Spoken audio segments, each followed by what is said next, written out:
Good day, people. Shadow Eater, one angry pagan here.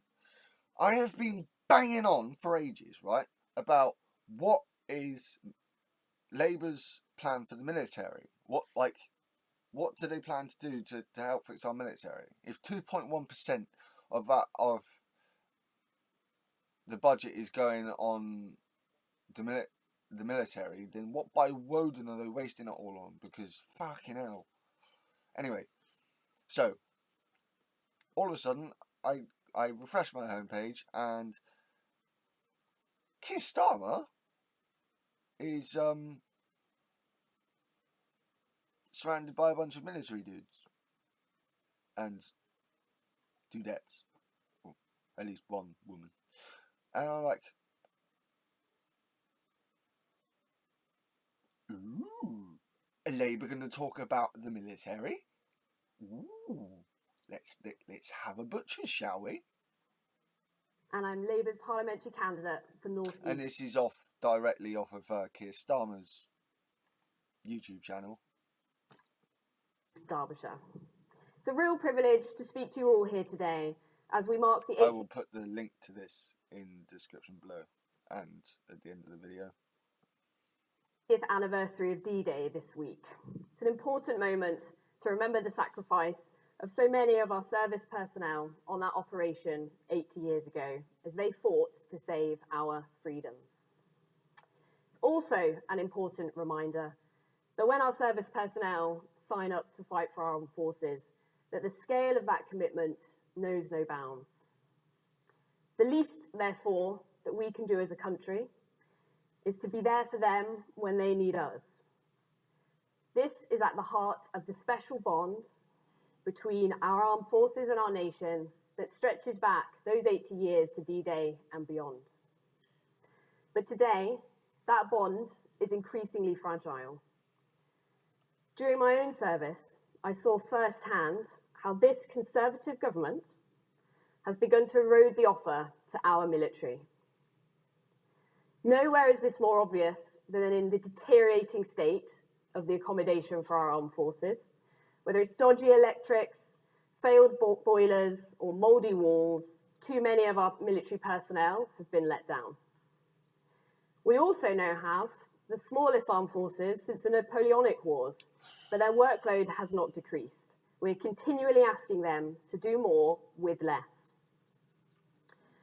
We have failed equipment program after equipment program, costing us billions and leaving us with dangerous gaps in our military capability, whether that's in support ships for our carriers, armored fighting vehicles, or transport planes. In the military, you're taught to get involved, to not stay on the sidelines. We say the standard you walk past is the standard you accept. Well, I'm not going to simply walk past while our national security is threatened. That's why I'm standing to be Labour's first female veteran MP. I've seen how much the party has changed since 2019. We are now a party back in the service of working people. Okay. Labour has national security at its core. Hang on. What's her name? I didn't catch this bird's name. Hang on.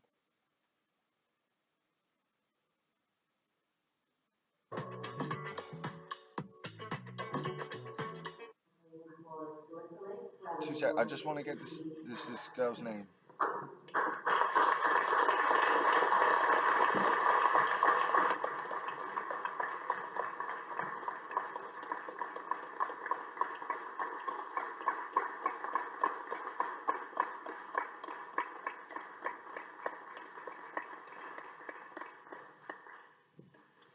Hello, my name is Louise Jones. I'm an Army veteran. I have Louise the Jones. smallest armed force.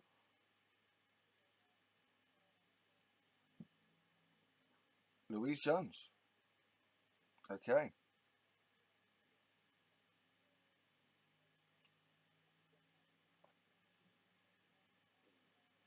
Louise Jones, the first female veteran MP.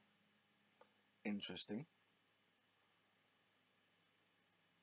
Forces since the Napoleonic Wars, but their workload has not decreased. We're continually asking them to do more with less.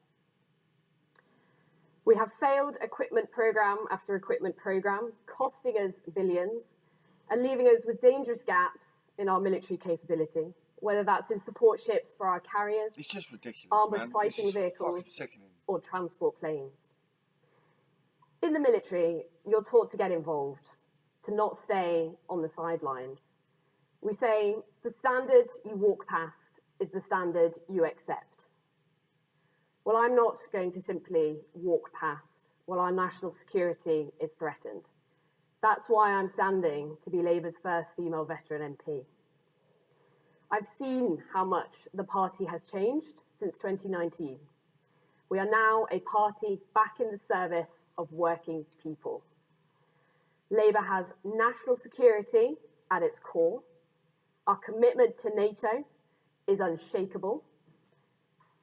Only Labour recognises the duty we have as a nation to our armed forces. Only Labour has the leader we can fully trust with our national security.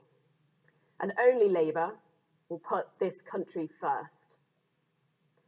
Now, it's my pleasure to hand over to someone who is totally and utterly committed to our national security, our Shadow Defence Secretary, John Healey.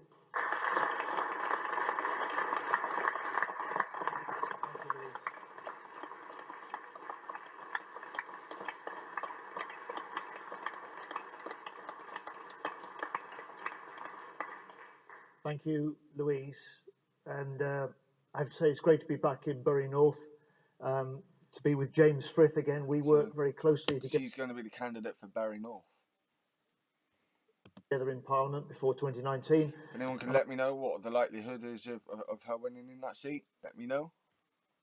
I look forward to working with him again after the 4th of July as well. A big thank you to John Harwood and the team at the Fusilier Museum here. Thank you for hosting us and thank you all for being here. I was talking to your curator, John, Ria Bagshaw at the back there on the way in. And she said, you know, we've got a good track record in this museum of would-be prime ministers coming to visit. We had Margaret Thatcher, we had Tony Blair, now we got Keir Starmer. And when Keir first... Right, there are going to be a whole bunch of people here that go, oh, look, they're talking about Margaret Thatcher again. It was like, no, they're just mentioning the prime ministers that have been here. It's the post-prime minister they're talking about.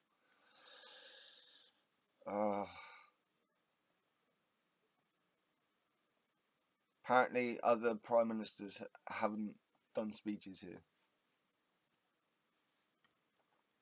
Appointed me as Shadow Defence Secretary just over 4 years ago. He said to me...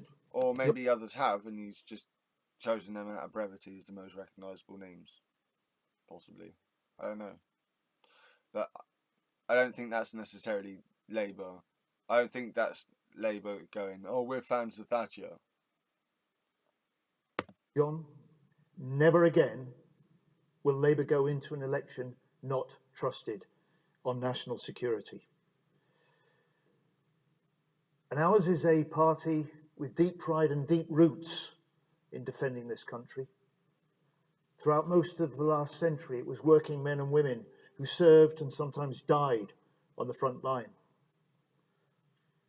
It was a Labour government after the Second World War that established NATO and our independent UK nuclear deterrent. And when Keir became the first Labour leader for over 30 years to visit the Barrow shipyards a couple of months ago to see the nuclear submarines being built, he said this is the bedrock of the UK's national security and the UK's defence. It is the bedrock for the contribution we also make to defending our NATO allies. This is a changed party.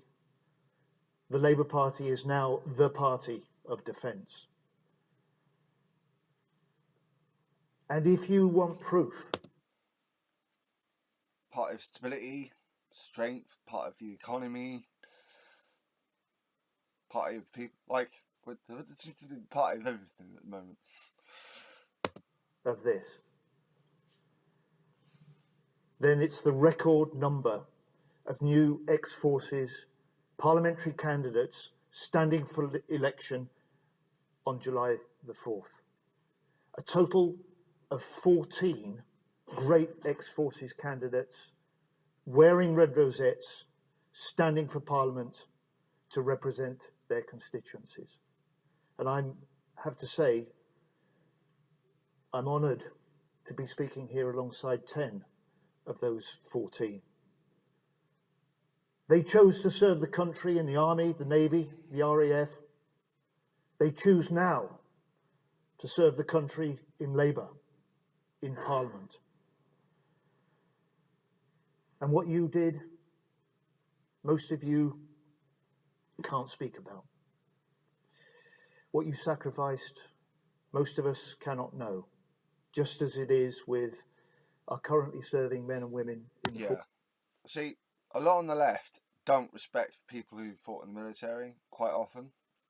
I do, to a point, especially when it comes to the grunts, because your average, the more common soldier, not the officers,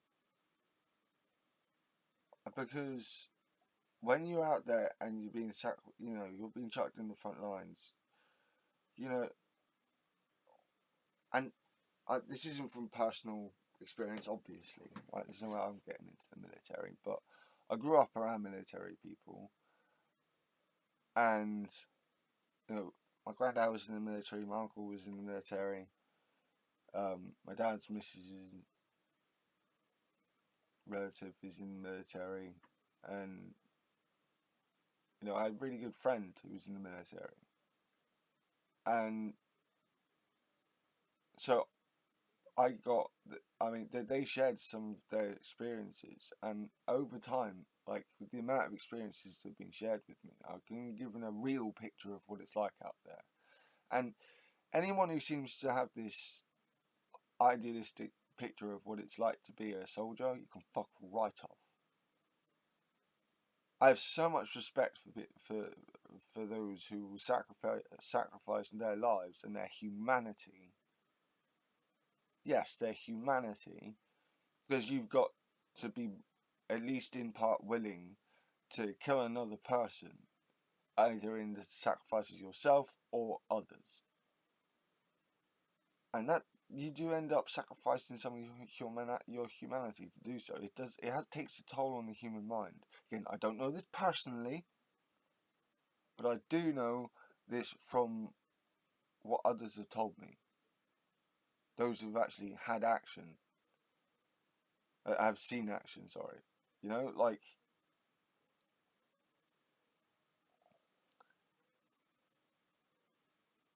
I got complained at a few weeks ago by someone who seemed to be a military veteran on one of my shorts, saying, because I was saying that NATO should be more heavily supporting Ukraine, and the guy had to go at me saying like I idealised war, and I was like, no, that's not the perspective I'm coming from. I don't have an idealised picture of war in my head. It's not just COD, Call of Duty, or any other war simulation in my head. Like, I'm looking at the growing situation, and I'm like, we need to back Ukraine, possibly with support troops, not on the front lines, but at least in the rear guard, the support troops. But I don't think people understand where I'm coming from on this quite often. Again, I will repeat myself again. I'm not talking from personal experience. I'm talking from what the personal experience of the others have given me. Sharing their stories anonymously. Yeah? I don't want people to get a wrong picture here. And that's why I have respect for the armed forces, for at least a number of people within the armed forces, and the role they play in defence of us and others. they're not just a tool for, you know, pushing that imperialist, fucking capitalist will and dominance. Like, that's not what it's all about. For most of them, it's about going out there and doing the job, defending the country and the country's interests. So they do the job they're given. Like, quite often, there are occasions where they've got to be, they've got to be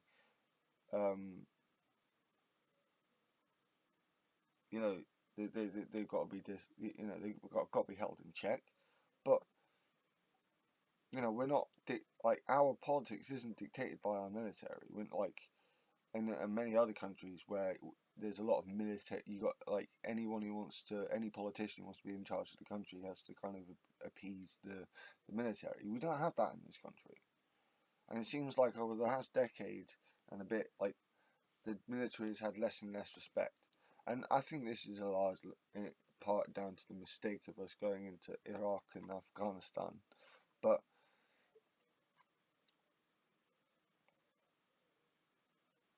that's not their fault. That's the fault of the people commanding them. And now you can't, I'm not saying that you can just let soldiers get away with this stuff, with atrocities, but if you've got people shooting at you, and you got to shoot back. If you got people shooting at innocent people, you got to have someone there to shoot back. You got to have some kind of military. So let's not have such an absolutist view on the military, shall we? Forces, their families, and the veterans. And our armed forces are among the best in the world, respected throughout the world for their total professionalism. We're proud. We thank you. But this election is about change. And it is time for change. It's time for change for our armed forces. And for 14 years, the Conservatives have failed our forces. What does it say to our adversaries, when... He really doesn't like that word, does he? Adversary. Wow. He did not like that word. He had to repeat himself on that one. Like, he could not get that word. The ex-Defence Secretary, Ben Wallace, admits to me in the House of Commons that over 14 years the Conservatives have hollowed out and underfunded our forces. What does it say when they've cut the size of the British Army to the smallest since Napoleon? When they've wasted at least £15 billion on bad defence procurement? When they've missed recruitment targets every year? When morale has fallen to record lows? And when service families have to live, as Louise said, in damp, mouldy housing, and increasingly draw on universal credit and food banks to get by? This is the shameful record of the Conservatives on defence for the last 14 years. They're failing British taxpayers. They're failing British forces. And it's time for change. Britain will be better defended with Labour. How? We will spend 2.5% of GDP on defence to deal with the increasing threats. Jumping up 2.5%, are we? Is that so a commitment? We will introduce a triple lock guarantee on our deterrent, so it's there for future generations. I would be very interested to see the details for this. We'll fulfil our NATO obligations in full and ensure Britain is the leading European nation in NATO. Okay. We'll make our allies our strategic strength. We'll conduct a defence review to reinforce homeland protections and deter growing Russian aggression. And importantly, the men and women in our armed forces and their families will be at the heart of Labour's plans for defence. And so I now want to hand over to Keir Starmer, the leader that has changed the Labour Party, the leader that has put Labour back in the service of working people and the country, the leader with a mission to change Britain and a plan to make Britain secure at home and strong abroad. I give you Keir Starmer. Oh, Giles is back. Thank you.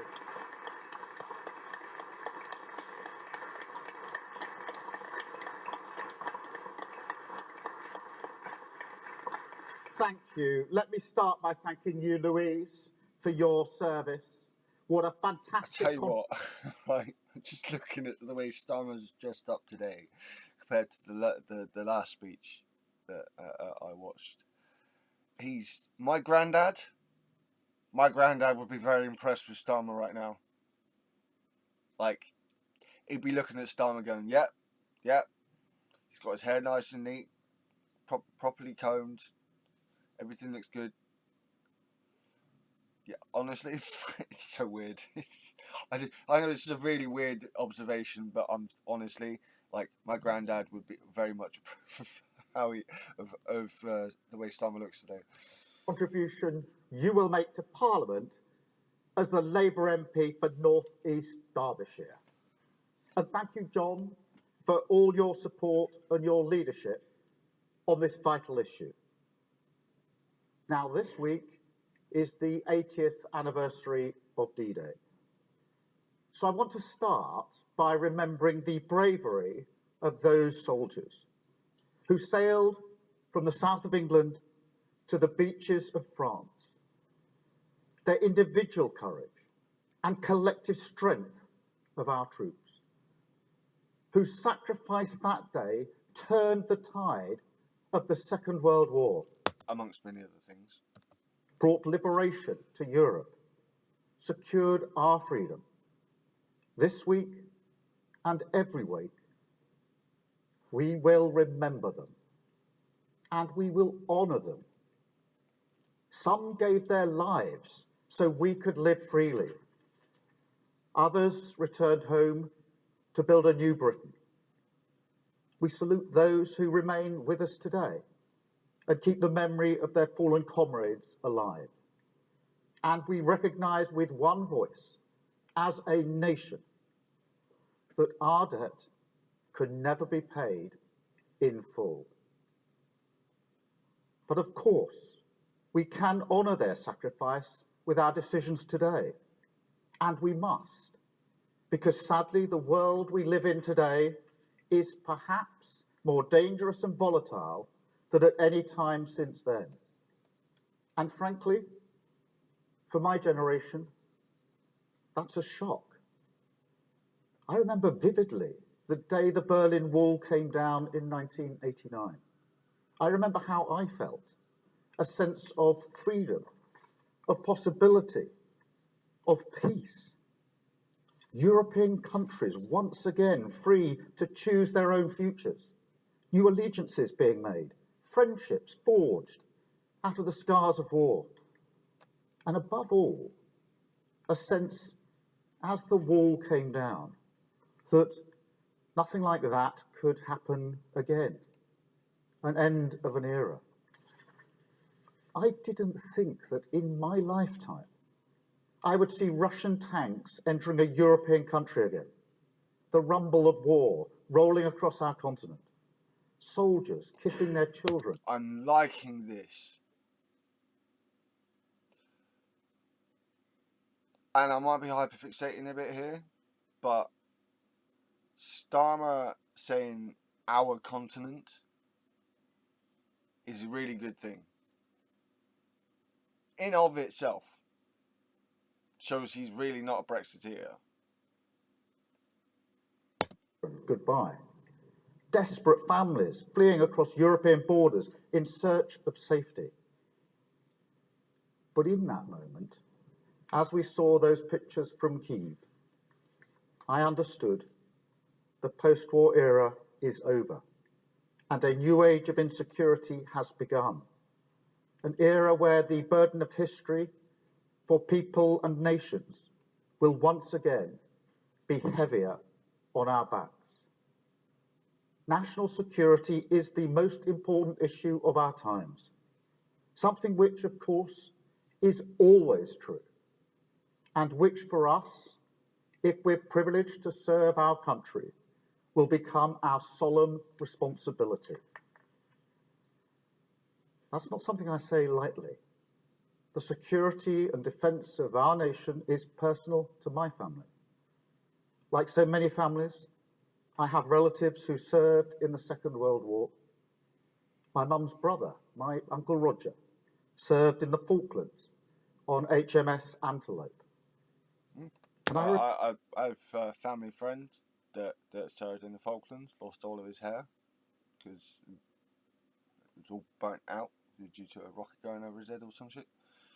Yeah, like, he was out in the Falklands as a radio operator, I think. remember the terrible wait when his ship was bombed. My mum's fear as she sat by the radio every day listening for news. And then the relief a long week later when we found out that he had survived. So I know the courage, the service, the sacrifice that allows us to sleep soundly at night from our forces and their families. I know it, I respect it, and I will serve it with every decision. It is part of my story. And the reason why I said from day one of my leadership that the Labour Party had to change. Change for a purpose, to respect your service, face the future in this dangerous world, and above all, to keep Britain safe. That is why, with my changed Labour Party, national security will always come first.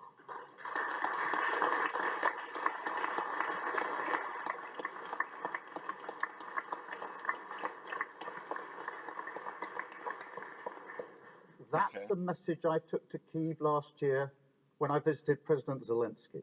A pledge of unwavering British support in the face of Russian tyranny. But we have to be resolute, not just in our support for Ukraine, but also in this era, at home. We must face down malign actors who try to attack and weaken our nation, and not just through traditional warfare over air, land, and sea, but with hybrid threats to our energy supply, cyber security, information warfare. Now, I would prefer if politics were kept out of this issue, even at this election.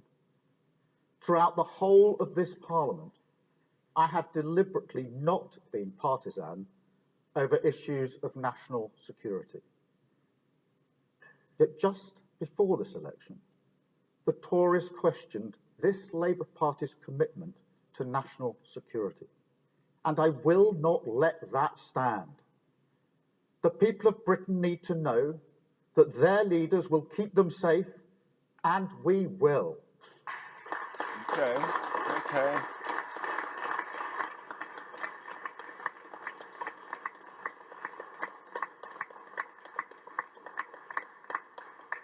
Furthermore, the truth is that after 14 years of the Tories, we are less safe and less secure. Now, you don't have to take my word for it. The Tories' own former Defence Secretary says the government has failed to take defence seriously. We have the smallest army since the time of Napoleon, at a time when They other are countries... really repeating that point. They are properly pushing that point of we have the smallest army now since the days of Napoleon. Like, wow, they are properly pushing that point. are firmly on a war footing. And so, even as we work tirelessly for peace, we have to be fit to fight. Yeah, there is. So I've heard several times, even in Discworld, from Veterinary in the Discworld, if you want peace, prepare for war. Let me be unequivocal. This Labour Party is totally committed to the security of our nation, to our armed forces, and importantly, to our nuclear deterrent.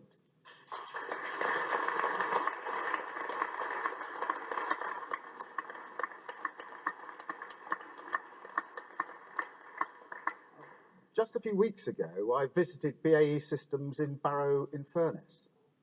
I was the first Labour leader to visit in 30 years. I saw the nuclear submarines being made. I Tony saw Blair an or Gordon Brown industry didn't go that there. supports the local community. And I met workers who are proud to be doing their bit for our national security.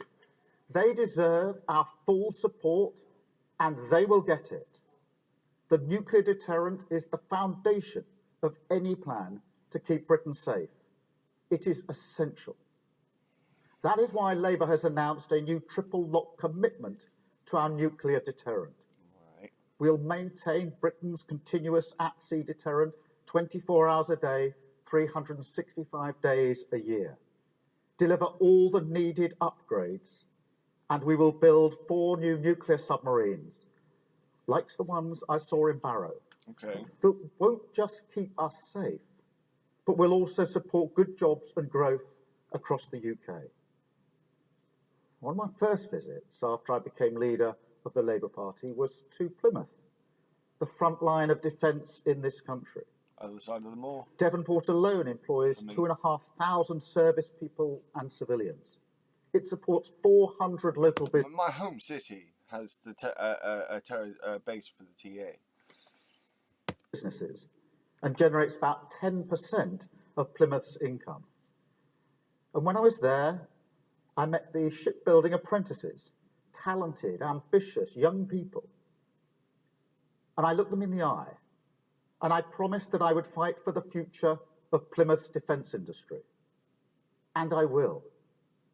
Because it's only by harnessing and supporting the strength of proud communities like Plymouth, Barrow, Aldershot, and so many more that means we can safeguard our security and our growth for decades to come. I mean, look at Ukraine now.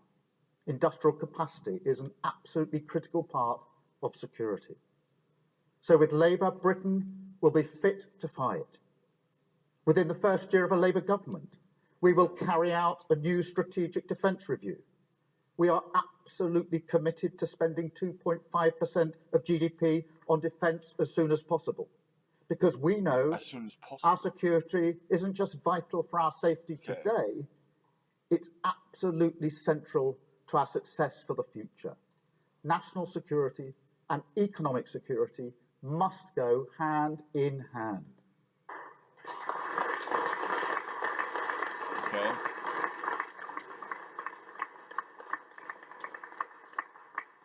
And we also know that playing our part on the world stage makes us stronger and better off at home.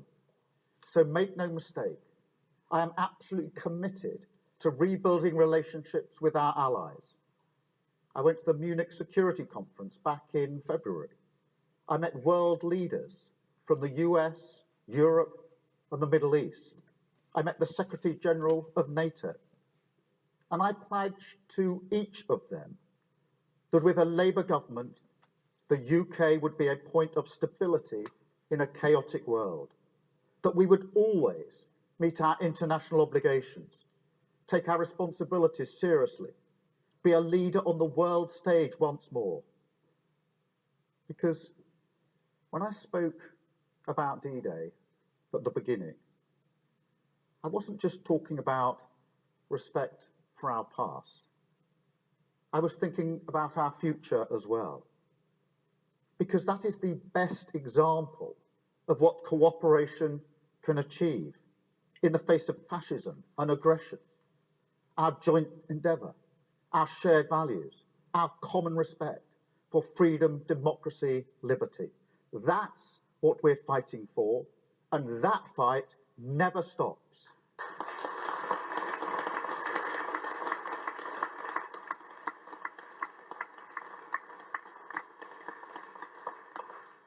There's a narrative you sometimes see that our values are a point of weakness. That's what Putin thinks. But he's wrong. Ukraine has shown that. And we must be prepared to stand up as well. Those values are our cause and our strength. Let me be clear. This is not a party political issue. This is a national issue. It affects every single individual, every community, and Labour will always put our country first. We will serve working people across our nation, respect our armed forces as they continue to protect our country. But on July the 4th, there is a choice, and you can choose to rebuild our country that is proud to stand shoulder to shoulder with European allies, that leads the way in standing up for our values and our freedom all around the world, and that will never shy away from doing our duty at home and abroad. A stronger, safer, more secure Britain with Labour. That is the choice. It's time to stop the chaos, to turn the page and rebuild our country together. Thank you very much. Okay. This was a bit of a word salad, I will admit. But the Strategic Defence Review is a really good start.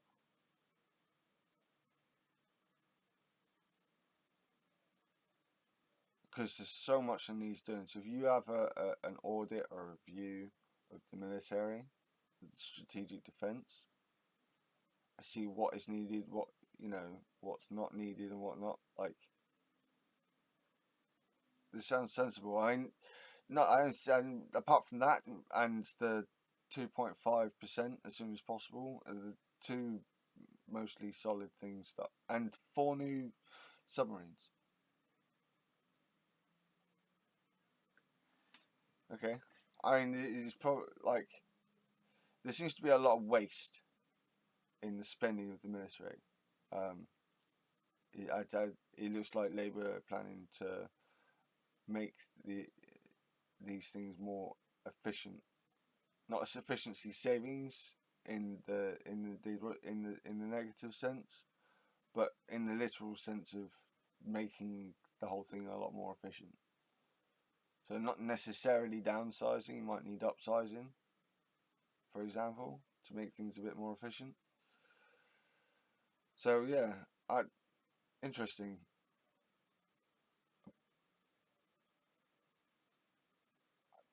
Yeah, it was a bit of a word salad. There seemed to be a lot of, not much all too solid. The 3 bits in there with 4 new subs.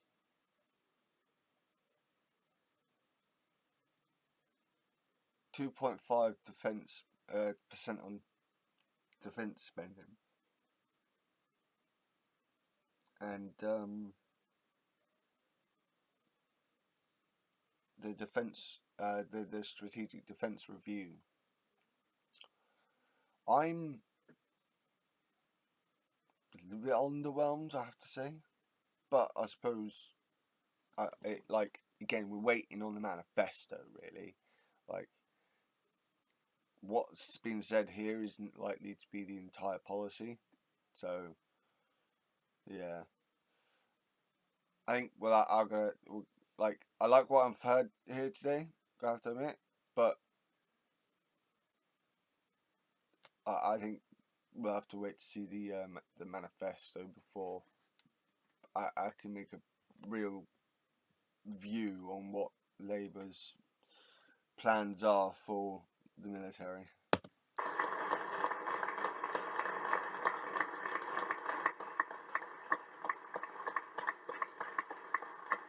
Thank you.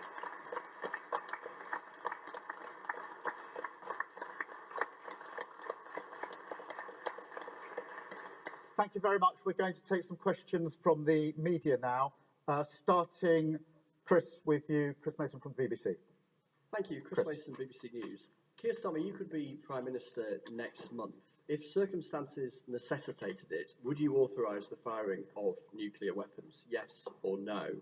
And has the Labour leopard really changed its spots on defence? The man who could be your Foreign Secretary, David Lammy, in a matter of weeks, the woman who could be Deputy Prime Minister, Angela Rayner, in a matter of weeks, both voted against the UK's nuclear weapons just 8 years ago, as did plenty of other current Labour frontbenchers. How unshakable are their views? Well, Chris, firstly, on the nuclear deterrence, it's fundamental. It's a vital part of our defence. And of course, that means we have to be prepared to use it.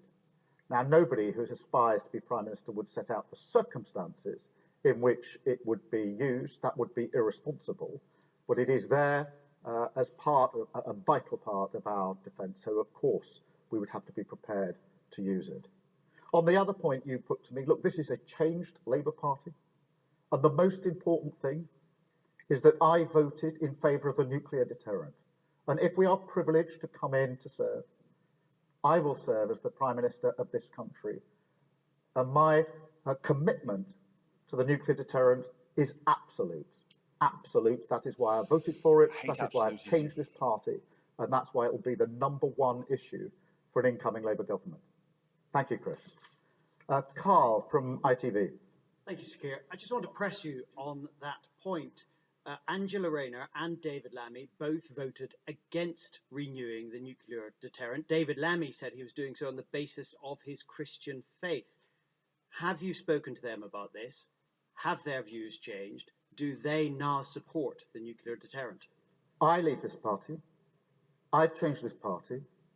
If we're privileged to come in to serve, I will be the Prime Minister of the United Kingdom. And I've made my commitment to this absolutely clear. And I've got my whole cabinet, shadow cabinet, behind me on this. We have changed the Labour Party. And I know full well that national security, defence of our country is the #1 issue. That is why I voted to renew the deterrent. And that's why I've been absolutely clear on this. I lead from the front. I've always led from the front. And this is an issue I feel very, very strongly about. Thank you very much, Carl. Serena from Sky. Hi. You just said in your speech that you think playing a part on the global stage is important. You want to be a leader on the world stage. So on that issue, today 100 creatives have signed a letter urging you that if you get into government, they would like to see you halt UK arms sales to Israel. And they say this would end UK's complicity in war crimes in Gaza. Now, they said it would be a symbolic a symbolic move in line with your vision on change. Now, you said you want to see a summary of the UK's legal position around this. So my question is, do you believe in a moral case for stopping arms sales, given your concerns that you've said around the horrifying scenes in Gaza? Well, the scenes in Gaza are horrifying, particularly in relation to Rafah. And that's why the #1 priority is to ensure we get a ceasefire. We've been saying that for months now, and that means a ceasefire straight away, a cessation of the hostilities. Far too many people have lost their lives. Aid is desperately needed in the region. And of course, there are still hostages who are held and have been held for a very, very long time. So humanitarian aid needs to get in. There needs to be that ceasefire. And there needs to be the beginning of a political process that leads to a two-stage solution with Palestinian recognition as a state as part of that process, alongside a safe and secure Israel. So that's what needs to happen. So if I take from that Starmer's view on this is that he wants to see a free Palestine. Okay. Where we want to work with allies, and that is important to me. But throughout this conflict, I've been in contact with our allies to make sure that if we are privileged to come in to serve our country, we're in a position to pick those discussions up and work with our allies towards that ceasefire. On the question of the arms sales, it is for the government, obviously, to review the licences. They do it one by one. They have got legal advice. We've been pressing them to disclose that legal advice. And I still press them to disclose that legal advice. Obviously, if we're privileged to come into power, we'll be able to see that advice or commission our own. But look, I will just add this, that the Rafah offensive should not go ahead. And that I think our government should follow the US lead on this in relation to arms sales and review the licences to see whether any of them would be or are being used in Rafah offensive. Thank you. James from Forces News. Okay. James. Hi. Given that Labour is committing to the future of the nuclear deterrent today, Sir Keir, have you given any thought personally as to what you might write in your letter of last resort to the commander of the Royal Navy submarine who might have to fire those weapons should you be unable to communicate that order in person? Well, James, my commitment to the deterrent That was an unbelievably technical question. is absolute, as I've made clear in my votes in Parliament, as I've made clear on a number of occasions in speeches and other interventions, and as I made clear when I went to Barrow to see for myself the submarines being built. As to the circumstances in which the deterrent would be used, obviously that is a matter of high confidentiality, and as I say earlier, you wouldn't and nobody would expect someone who is serious about being Prime Minister to disclose the circumstances in which he or she might take action. Thank you so much, James. Amelia from Channel 4. You've mentioned your changed Labour Party there several times. Events around candidate selections over the past week have drawn a lot of heat. Is enraging the Labour left actually part of your campaign strategy? And specifically, how comfortable are you with the way Faiza Shaheen's case has been handled? Well, this is a changed Labour Party. And part of that change is being absolutely clear about country first, being absolutely clear about the importance of defence and security, which is what we are doing this morning. And part of it is about making sure I've got the best possible candidates to put before the country. I am delighted that what you're seeing behind me is some of our brilliant candidates who've served their country, distinguished individuals who, as Louise said, have served their country and are now not standing by but want to come and join the Labour team. We've got 14. That's a record. That is evidence of a changed Labour Party. 14. That's the highest number in recent times that we've ever had as a Labour Party. So I make no apologies for the fact that I wanted the highest possible candidates to go into this election. This is a changed Labour Party. It is a Labour Party back in the service of working people, a Labour Party that puts defence of the realm and national security as our number one issue. Thank you so much. Elaine from ITV Granada. Yes, Elaine Wilcox, ITV Granada. Conflict is going on right now in Gaza, but you didn't mention it in your speech just now.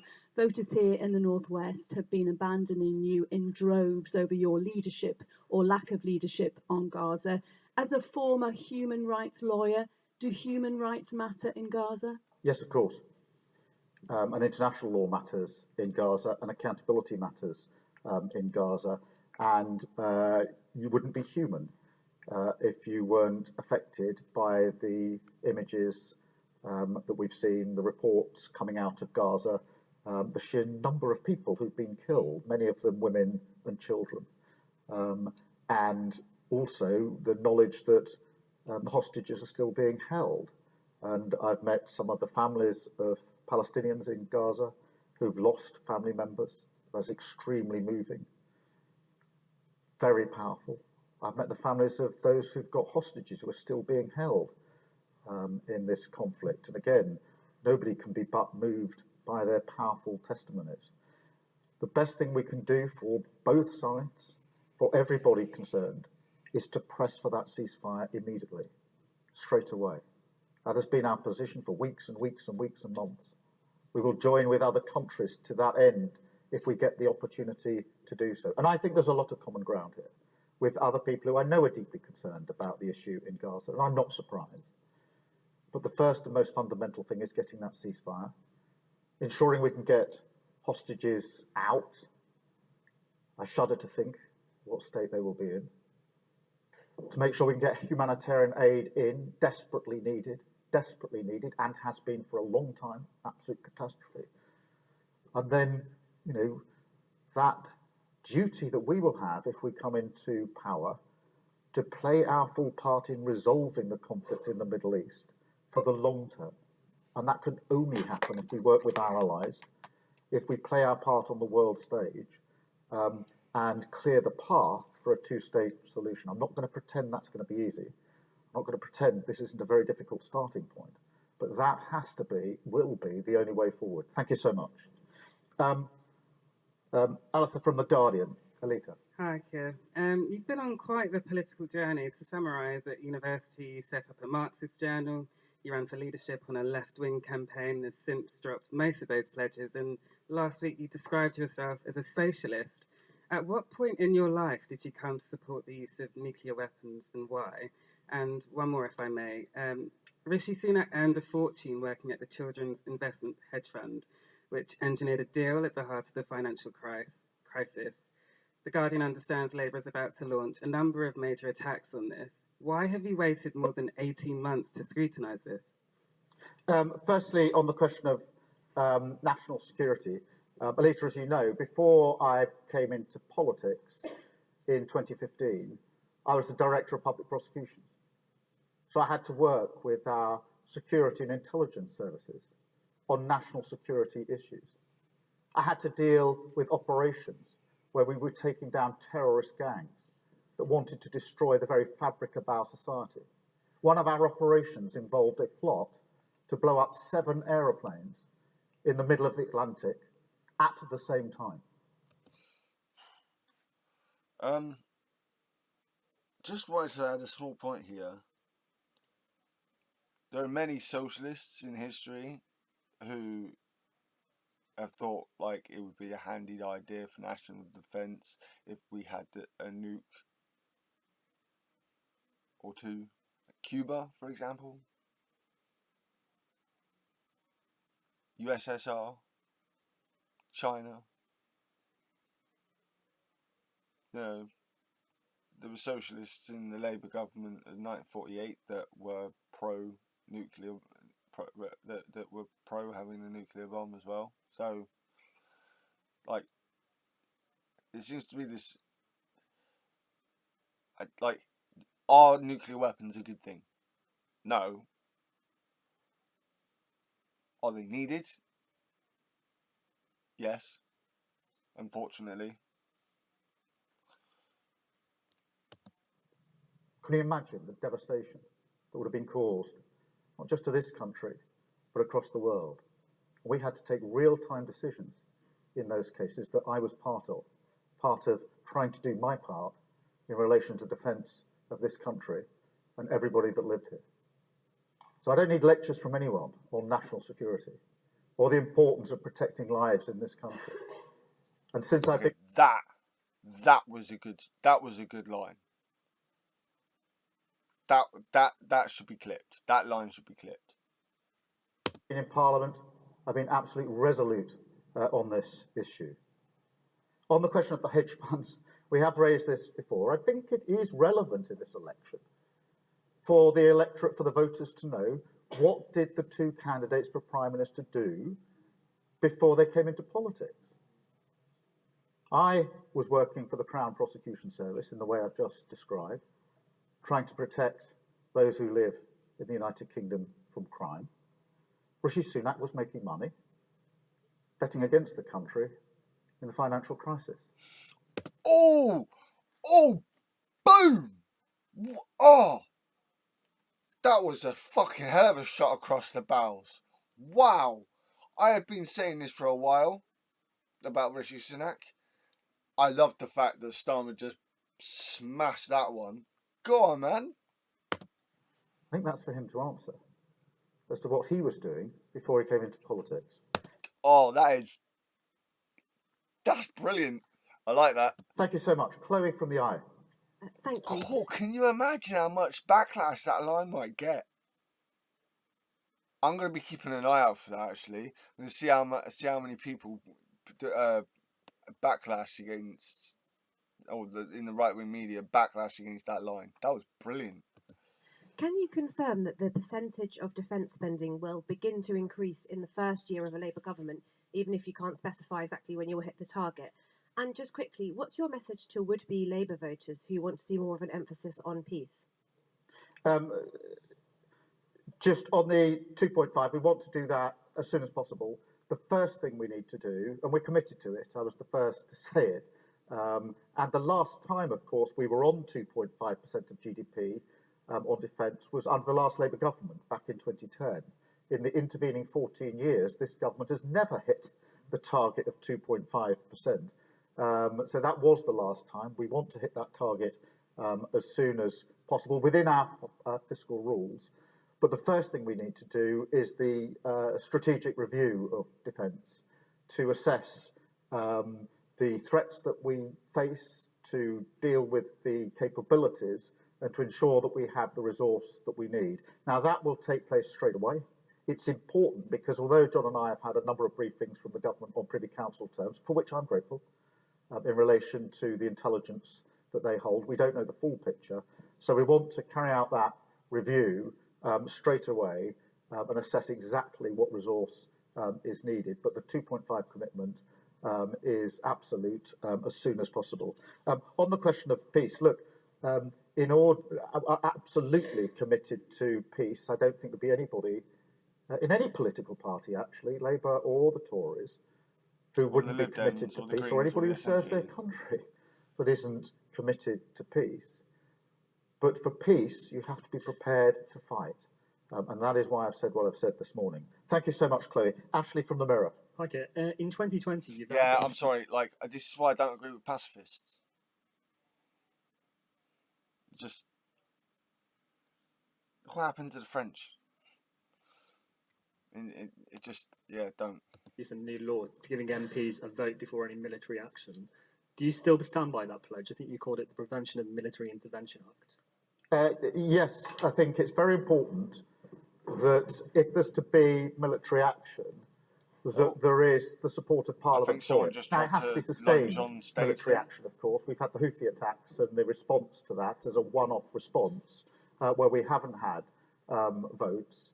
Where it's sustained, I do think, and this is actually something David Cameron effectively introduced, it's practice and convention, if you like, because he could see, and I can see, the importance of ensuring that the whole House is behind any action that is deployed. And I think for our armed forces, it is important as well, if it's sustained action, for them to know that Parliament is fully behind the action that they are being asked to take when they put their lives on the line. Thank you very much, Ashley. Max from The Times. Max Kennett from The Times. Last year, you said you would repeal the Northern Ireland Legacy Bill, which gives an amnesty for crimes committed during the Troubles. That bill was supported by many of the veterans groups you stand alongside. Are you still committed to repealing it? And if so, are you worried about dragging elderly veterans into the courtrooms again? Well, I am committed to repealing it.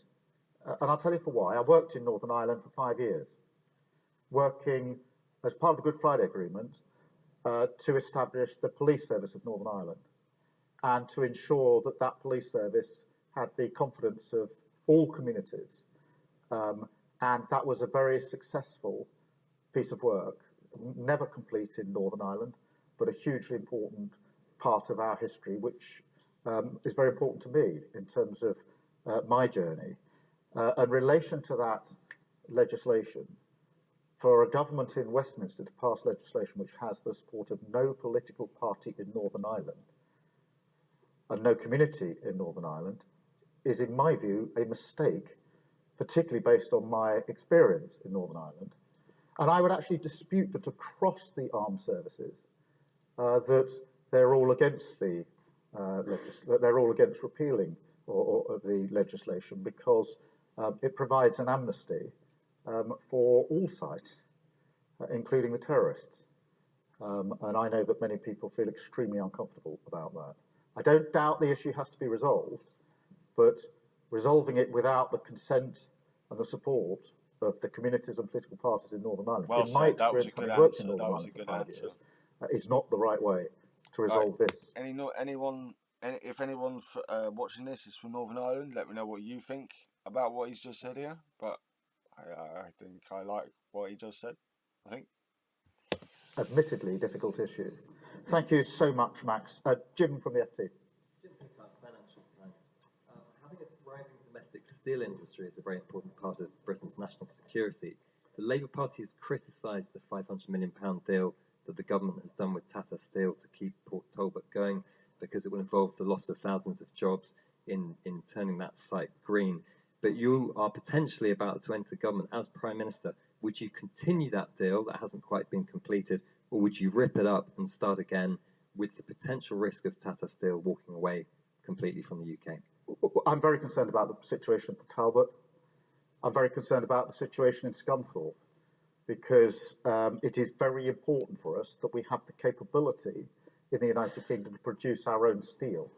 And that is on the line in relation to what's going on in Port Talbot and in Scunthorpe. So I went to Port Talbot myself, as you would expect, to talk to the workforce there, to talk to the trade unions, to talk to the management, and to talk to the ownership, to have confidential discussions with them, because my number one issue has been to save those jobs that are there, that are at risk, and I've looked in the eyes of those that are vulnerable to losing their jobs, but also the importance of the steel industry. What I wouldn't do is what Rishi Sunak did, which is when Mark Drakeford, as First Minister of Wales, asked Rishi Sunak as Prime Minister for a phone call to discuss jointly how they could save those jobs. Rishi Sunak said, "I'm too busy." That's shocking. I went to Scunthorpe, I've spoken to the management of Scunthorpe and to the workforce at Scunthorpe. Their issue is whether they can get an electric arc furnace in quickly. I've understood the issues and the problems. I'm absolutely committed that we can overcome those hurdles with them. So in relation to Port Talbot and to Scunthorpe, I'm absolutely vested in not just saving those jobs, important though that is, but also to the future of steel making in this country. Because my fear is if we lose it, we'll never get it back, and that will be a backward step. Thank you, Jim. Amy from the Telegraph. Thank you. Amy Gibbons from the Telegraph. Firstly, can I ask, what do you think is the number one threat to Britain's national security? And secondly, on a different issue, do you regret that another private school is closing as a result of your plans to add VAT to fees? Will you take responsibility for that? Boo fucking Well, who. the number one threat to national security is not taking it seriously enough. It's not appreciating that it has to be the number one priority. The threats are obviously threats, in relation to Russia, China, the Middle East, etc., etc. The conflict. I do think most people feel we're in a more volatile world now than we've been for some time. The nature of the threats has changed. As I say, it's not just the traditional way in which threats are carried out. It's cyber, it's information, a part of the attack on us. But understanding national security is the number one issue. In relation to, the second part of your question, on private schools. Look, I've seen a number of reports of private schools closing, and you look at the details, it's got nothing to do with Labour Party policy at all. In fact, I think hundreds of private schools have closed over the last 14 years. And it's about time that was put into the mix when these stories are reported. Thank you very much. And I'll go to Noah from The Sun. Thank you, Keir. John said earlier that men and women in the armed forces will be at the heart of Labour's plans for defence. So could you please clarify today whether you will keep a veterans minister in your cabinet? Yes, we will. Okay. I think it's very important. And so, yes, we've been committed to veterans for a long time. John and I have spent a lot of time with veterans. We're very pleased to have some with us here today. Thank you. Thank you all very much. Okay. Thank you for being here. I know it's a bit hot Again, in this. that was a bit of a word salad, throughout that. But the three main ones out of that was the defence review, the strategic defence review, 4 new nuclear submarines, and a commitment to 2.5% defence spending as soon as possible, whatever that means. Yeah, a little bit underwhelming, honestly, but that doesn't surprise me. A lot of this stuff at Labour is a little bit underwhelming, not wanting to promise too much, but again, we'll look at the manifesto when that comes out to gauge some more details on the military front.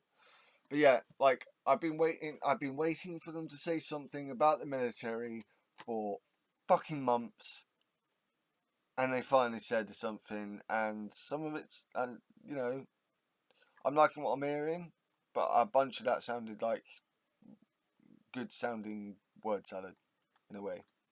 So yeah, I also like the fact that we've got first female veteran trying to become an MP. So good luck to her.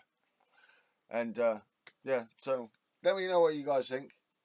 I wasn't expecting this, so yeah, this should be interesting. I love the shots in this. That shot at Sunak about what, like, check out what you see. I told you what I did before getting into politics. You should check out what the other guy did. He's a right little traitor. He should explain himself. Like, oh, beautiful, beautiful. Anyway, let me know what you guys think. As soon as I know more on the military front when it comes to Labour, I shall be doing. I'll do another video, and any other videos, policy videos, really that come out that I'm aware of, I shall also do videos of. Let me know what you guys think. Again, I shall put a link to this in the description and at the end of the video. So, you guys have a good one. My shield at your backs, guys. Blessed us saying good word to see you all.